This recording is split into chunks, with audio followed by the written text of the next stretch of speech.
ben attendez, on est en France. Allez, cul sec. Hop.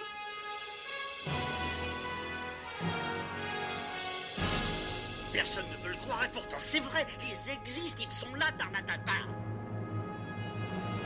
Non. Il faut qu'on pète.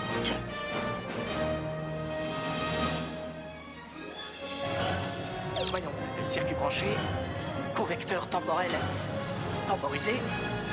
Bonjour, bienvenue sur Histoire d'en dire plus.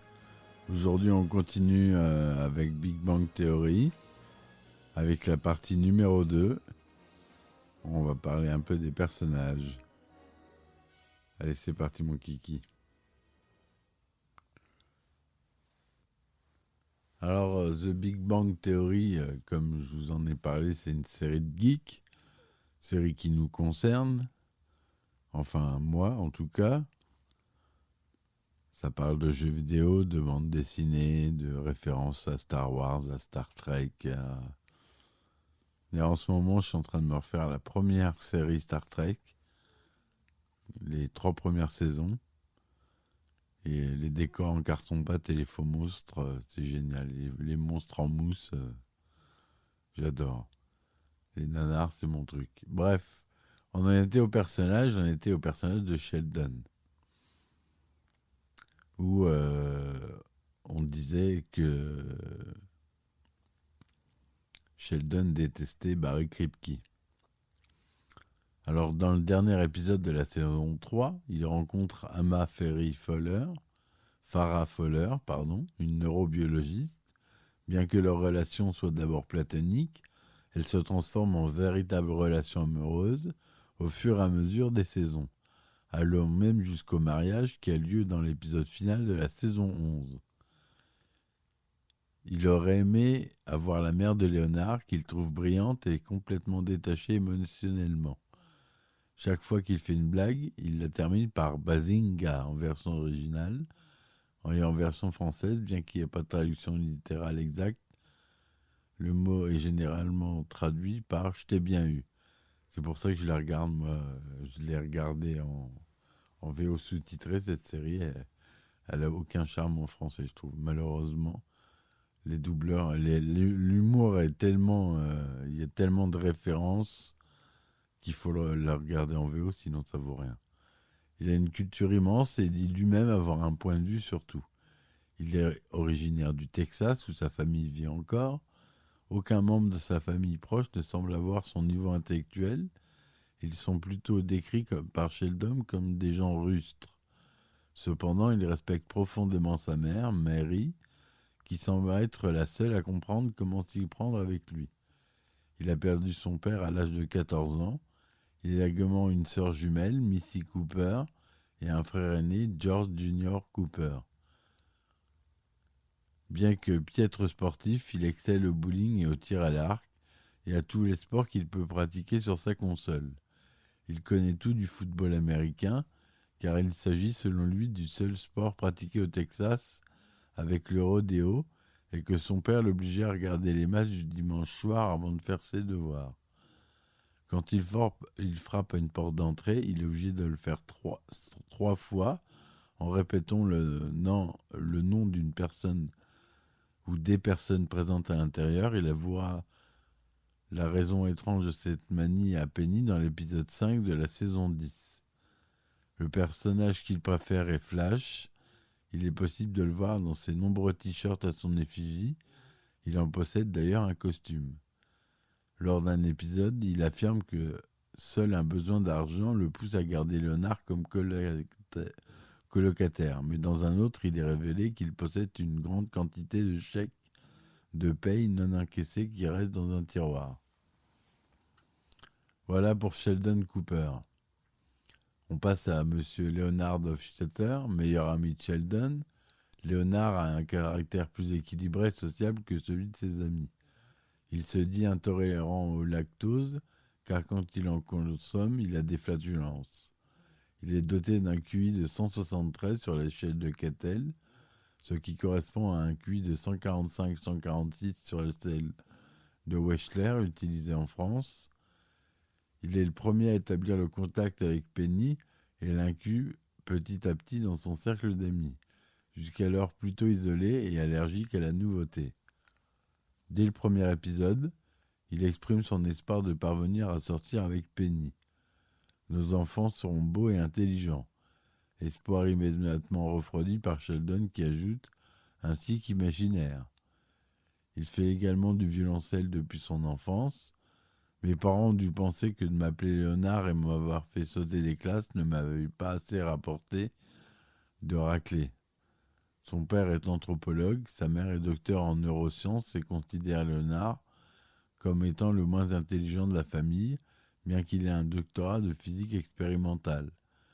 Beverly Hofstadter a tout au long de la série une attitude distante et castratrice avec son fils, ce qui explique ses complexes et son manque de confiance en lui depuis l'enfance.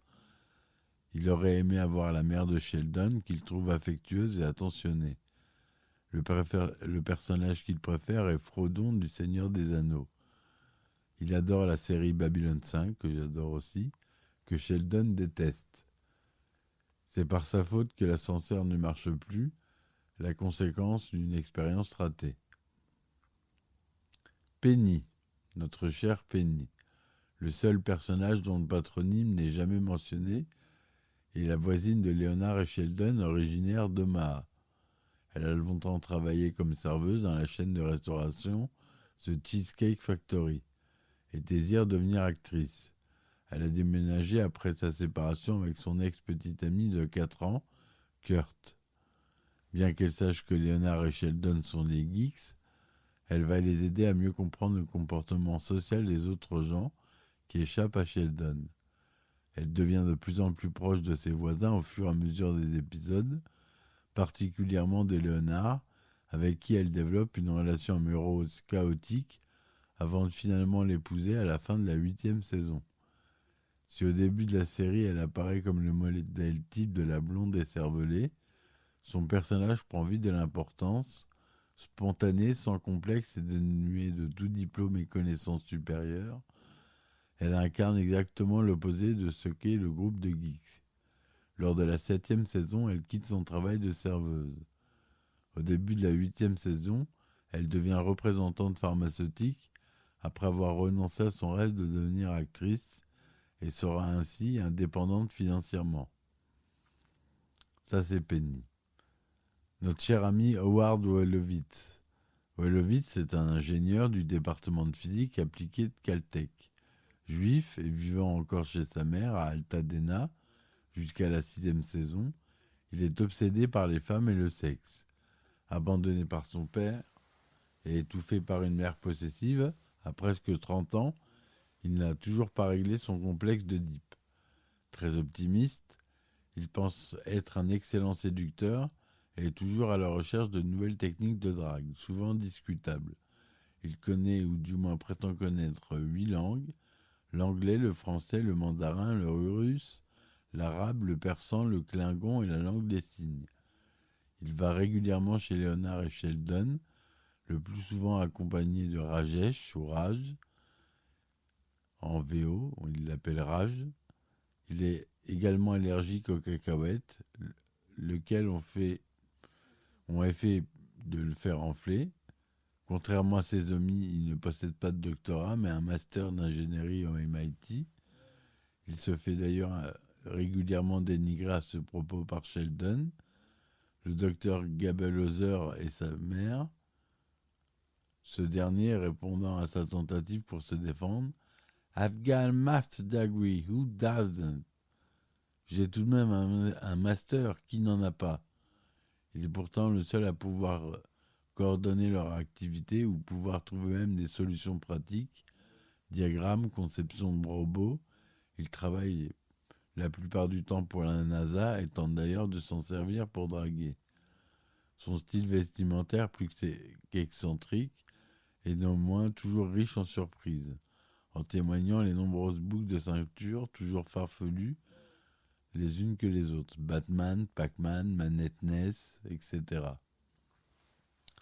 Raj ou Rajesh Kutrapali, Sa principale caractéristique est son incapacité de s'adresser à une femme ou à de parler en présence de femmes autrement qu'en chuchotant à l'oreille de ses amis, sauf lorsqu'il a bu de l'alcool ou croit en avoir bu, ou lorsqu'il est sous l'influence de puissants neuroleptiques qui lui confèrent alors une attitude de séducteur charismatique et accrocheur.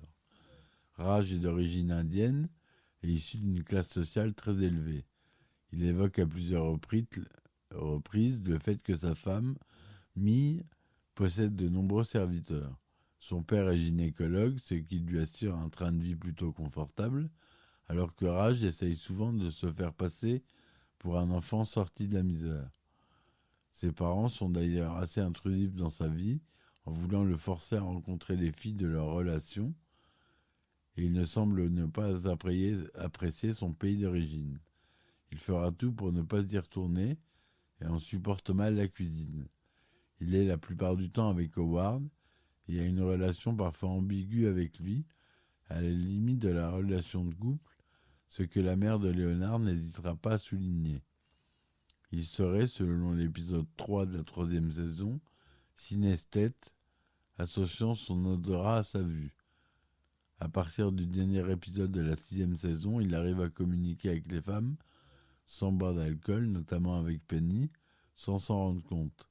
Lorsqu'il le réalise, il n'arrête plus la communication avec les femmes. Bernadette Rostenowski. Bernadette est serveuse au Cheesecake Factory. C'est le moyen pour elle de payer des études supérieures en microbiologie. Elle est l'une des collègues de Penny. Elle est allée dans une école catholique et ne peut pas mentir à cause de son enseignement. C'est la petite amie d'Howard. Il l'a connue grâce à Penny. Au début, elle et Howard ne s'entendent pas car ils semblent ne rien avoir en commun. Et quand ils découvrent qu'ils ont tous les deux une mère autoritaire, ils ressentent une alchimie entre eux.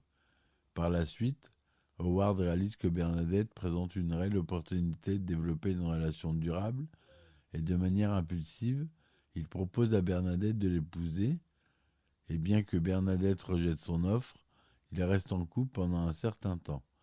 Plus tard, Howard chante une chanson sincère pour elle au Cheesecake Factory que Penny trouve assez gênante mais que Bernadette trouve romantique. Finalement, Bernadette décide de rompre après qu'elle ait découvert qu'Howard, via son personnage du jeu World of Warcraft, a des relations sexuelles avec un autre personnage en ligne. Plus tard, Bernadette et Howard se réconcilient et reprennent leur relation. Dans l'épisode La métamorphose de la colocation, Bernadette obtient son doctorat et annonce qu'elle gagnera plus d'argent qu'Howard. Cela leur rend jaloux.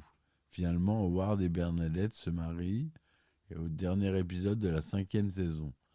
Dans la saison 10, elle donne naissance au premier enfant du couple, une fille, Hailey, et dans la 11e saison naît leur deuxième enfant, un garçon du nom de Michael. Elle dispose d'un sens moral très personnel, riant aisément à des événements catastrophiques ou parlant ouvertement des libertés que prend son laboratoire pharmaceutique avec la santé publique sans en montrer la moindre gêne. Elle est également dotée d'un sens de la compétition féroce, au point d'effrayer quiconque lui servant de partenaire lors d'un jeu. Elle a souvent tendance à être très autoritaire, ce qui a fréquemment pour effet d'effrayer son entourage, notamment Penny et l'employeur de Bernadette, qui, au premier épisode de la 8e saison, sont forcés par Bernadette de se rencontrer pour un entretien d'embauche, ou encore Leonard quand ils sont forcés à faire équipe. Après, on a Amy Farrah Fowler, qui est neurobiologiste, qui va devenir la petite amie officielle de Sheldon, qui met en place un contrat relationnel avec signature. Amy, elle trouve ça, elle, très romantique. Il a un peu l'impression que c'est son clone féminin. Mais au contact de Bernadette et Penny, elle devient de plus en plus sociable. On a Stuart, le propriétaire de la boutique de comics. Il a souvent des difficultés financières. Il dort dans son magasin, célibataire timide, fataliste de nature. C'est un peu le loser. Voilà, sinon on a les personnages récurrents, Barry Kripke, Beverly Hofstadter, la mère, Mary Cooper, la mère de Sheldon, Debbie Wolowitz, la mère de Ward. On la voit pas, mais on l'entend. Elle apparaît très rapidement lors d'une vue aérienne lors du mariage de Ward et Bernadette dans le 24e et dernier épisode de la saison 5. Il y a plusieurs reprises dans l'épisode 15 de la 6e saison, mais jamais de face. Elle perd la vie lors d'un voyage en Floride durant la 8e saison. Que l'interprète qui joue sa voix est décédée en 2014, Carol Ann Suzy.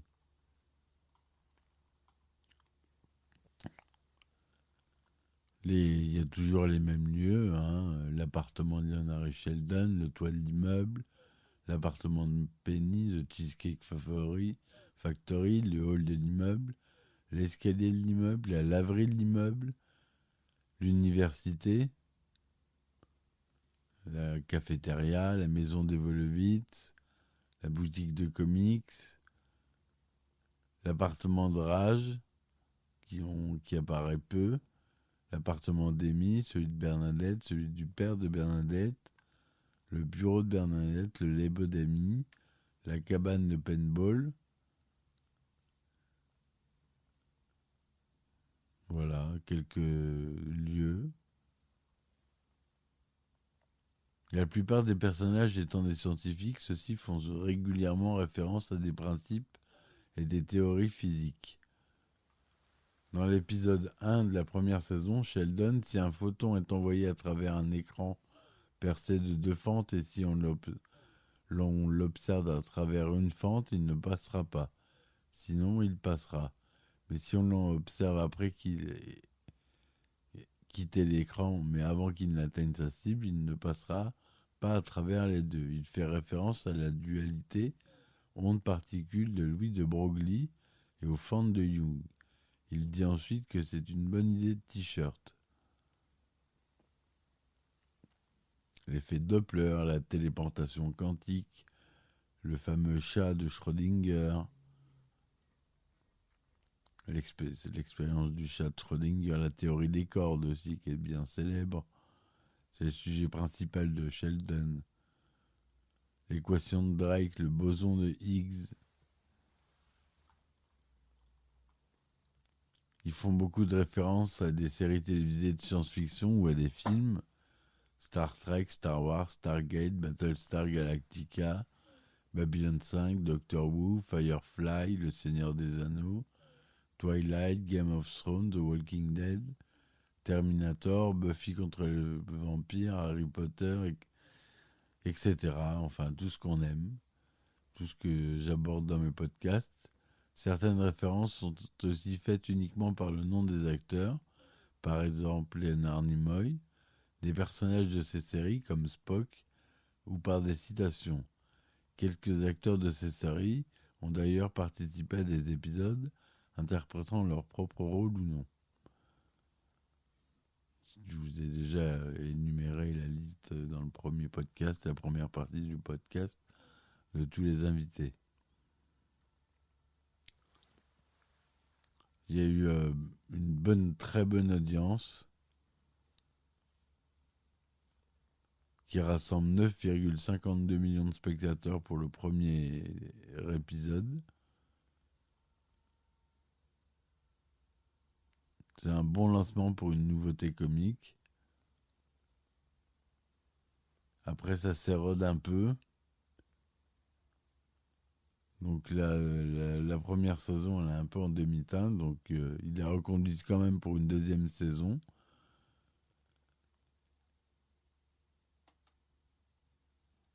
Donc la deuxième saison est meilleure. Ils la renouvellent. C'est qu'à la rentrée 2009 que la popularité de la série va réellement augmenter. En effet, le changement de case horaire lui permet de retrouver juste après la diffusion de la sitcom Mon oncle Charlie, le sitcom numéro 1 des États-Unis en 2009. C'est ainsi que le premier épisode de la 3e saison est regardé par 12,83 millions de spectateurs. La série continue dans son élan le 8 mars 2010 et réalise une audience record de 16,32 millions de téléspectateurs et un taux de 5,9%. Donc on a une moyenne, c'est la 7e saison, la saison la plus regardée. Et on finit à 13 millions en moyenne sur la 12e saison. Saison très regardée. En France, les chiffres d'audience de Big Bang Theory sont corrects.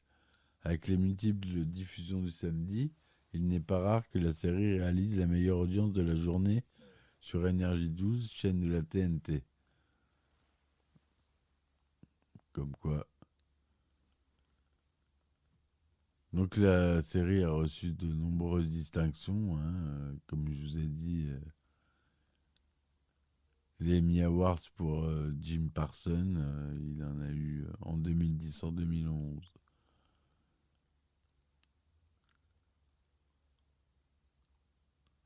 C'est tout.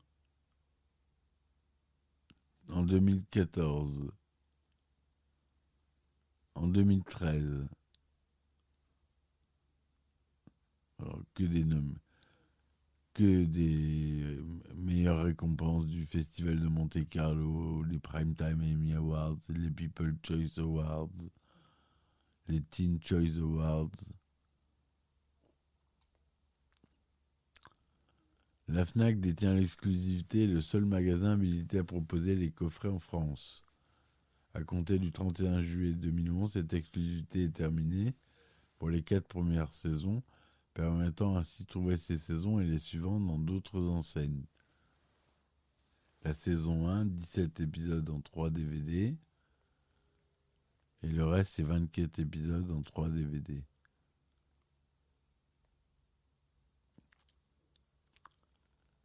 Il y a la version Blu-ray, elle est sortie qu'en version anglaise. Moi, je le regarde sur Netflix, personnellement. Comme ça, j'ai pas de soucis. La chaîne de télévision Biélorussie TV diffuse depuis 2010 une série intitulée littéralement Les Théoriciens, copie parfaite de la série américaine de Big Bang Theory. Les épisodes mettant en scène la vie de 4 scientifiques, Sheldon, Leo, Howard et Raj, reprennent quasiment au mot près mais en russe les épisodes de la série d'origine. D'après un message de Chuck Lorre, le réalisateur de la série, publié sur son site, la section juridique de la Warner Bros. Serait très réticente à engager une action juridique à l'encontre de la chaîne, celle-ci étant la propriété du gouvernement biélorusse lui-même. Le 7 septembre 2014, la société Lego a annoncé un projet Lego ID comprenant des personnages et des éléments de décor de la série. Le set fut en vente à partir de août 2015 jusqu'en 2019 et porte le même nom que la série. En novembre 2016, Chuck Lorre et Jim Parsons annoncent le développement d'une série dérivée centrée sur la jeunesse du succès de Sheldon Cooper, surdoué, intégrant le lycée alors qu'il n'est âgé que de 9 ans, intitulé Young Sheldon. Le pilote est diffusé le 25 septembre 2017 sur CBS. En mars 2017, le jeune acteur Ian Armitage a été choisi pour interpréter le jeune Sheldon Cooper et l'actrice Zoe Perry, sa mère. Voilà ce que je voulais vous dire sur cette magnifique série qui a été trop courte selon moi, malheureusement. Mais maintenant, il ne reste plus qu'à la regarder encore et encore. pour saisir, moi ça fait plusieurs fois que je la vois, pour saisir toutes les petites références à tout l'univers que j'aime. Voilà, j'espère que cet épisode vous aura plu. C'était la partie 2 de The Big Bang Theory. Merci de m'avoir écouté. Si vous voulez participer au développement du podcast, vous pouvez en allant sur Ulule. Vous mettez Histoire d'en dire plus dans la barre de recherche et vous pouvez contribuer. Il y a des t-shirts, il y a des mugs, il y a des épisodes exclusifs pour ceux qui s'abonnent et qui contribuent. Donc voilà, je vous remercie beaucoup et puis je vous dis à très vite. Ciao, ciao.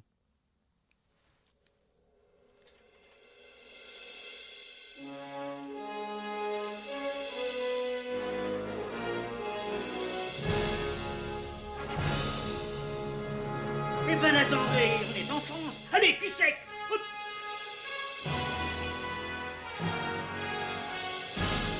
Personne ne veut le croire et pourtant c'est vrai, ils existent, ils sont là, Tarnatata. Le globe. Le globe. Il faut qu'on pète.